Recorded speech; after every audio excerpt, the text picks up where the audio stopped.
السلام علیکم ورحمۃ اللہ وبرکاتہ۔ عورتیں جوڑا باندھ کر نماز پڑھ سکتی ہیں یا نہیں پڑھ سکتی؟ میں نے اس مسئلے کو اس سے پہلے بھی شارٹ کلپ میں بیان کیا ہے، لیکن اس میں مکمل وضاحت نہیں ہو پائی تھی، اس لیے اس کلپ کو دیکھنے کے بعد انشاءاللہ آپ کے ذہن میں کوئی کنفیوژن باقی نہیں رہ جائے گا۔ عورتوں کے اندر ایک بات بہت زیادہ مشہور ہے کہ اگر خواتین جوڑا باندھ کر نماز پڑھیں گی تو ان کی نماز ہی نہیں ہوگی۔ تو اس سلسلے میں چند باتیں آپ کے سامنے انشاءاللہ پیش کروں گا، جس سے آپ کے شکوک و شبہات ہمیشہ کے لیے انشاءاللہ دور ہو جائیں گے۔ میں چند باتیں آپ کے سامنے پیش کرتا ہوں۔ دیکھیں، سب سے پہلی بات تو یہ ہے کہ کون سا جوڑا باندھنا جائز ہے اور کون سا جوڑا باندھنا جائز ہی نہیں ہے۔ دوسری بات یہ ہے کہ جوڑا باندھ کر نماز پڑھ سکتے ہیں یا نہیں پڑھ سکتے ہیں۔ تیسری بات یہ ہے کہ اگر کسی عورت نے جوڑا باندھ کر نماز پڑھ لی ہے تو اس کی نماز مانی جائے گی یا نہیں مانی جائے گی۔ کون سا جوڑا باندھنا جائز ہے؟ سب سے پہلے آپ یہ بات ذہن میں رکھیں۔ دیکھیے، جو جوڑا گدی پر باندھا جاتا ہے، جو آپ اسکرین پر دیکھ رہے ہیں، اس طرح کا جوڑا باندھنا جائز ہی نہیں بلکہ بہتر ہے۔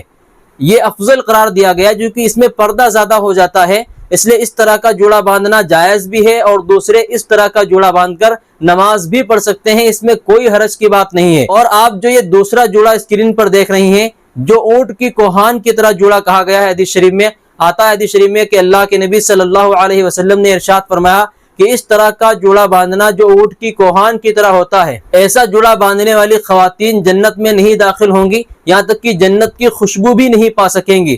یہ سخت وعید ہے ان خواتین کے لیے جو سر کے بالکل اوپر جوڑا باندھتی ہیں اونٹ کے کوہان کے مانند۔ اچھا، یہ جوڑا باندھنا بالکل ناجائز ہے، گناہ کا کام ہے، لیکن اگر کوئی خاتون اس طرح کا جوڑا باندھ کر بھی نماز پڑھ لیتی ہے تو اس کی نماز ہو جائے گی۔ یہ بہت بڑی غلط فہمی لوگوں میں ہے، وہ سمجھتے ہیں کہ جوڑا باندھ کر نماز پڑھنے سے نماز ہی نہیں ہوتی۔ ایسا نہیں ہے۔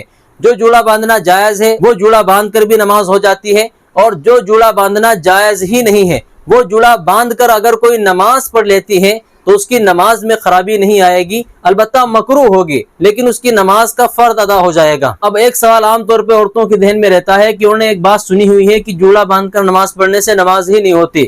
تو دیکھیے، یہ وعید جو آئی ہے حدیث شریف میں، یہ عورتوں سے متعلق نہیں ہے بلکہ مردوں سے متعلق ہے۔ یعنی مرد کے اگر اتنے لمبے بال ہیں کہ اس نے گدی پر جوڑا باندھا ہوا ہے، اس کو چاہیے کہ جوڑا کھول کر نماز پڑھے۔ وہ مردوں سے متعلق وعید ہے، عورتوں سے متعلق نہیں ہے۔ البتہ عورتوں کو اونٹ کی کوہان کی طرح جوڑا باندھنے سے حدیث شریف میں منع کیا گیا ہے سخت طریقے سے۔ اللہ تبارک و تعالی ہم سب کو صحیح مسائل سمجھنے کی توفیق عطا فرمائے۔ السلام علیکم ورحمۃ اللہ وبرکاتہ۔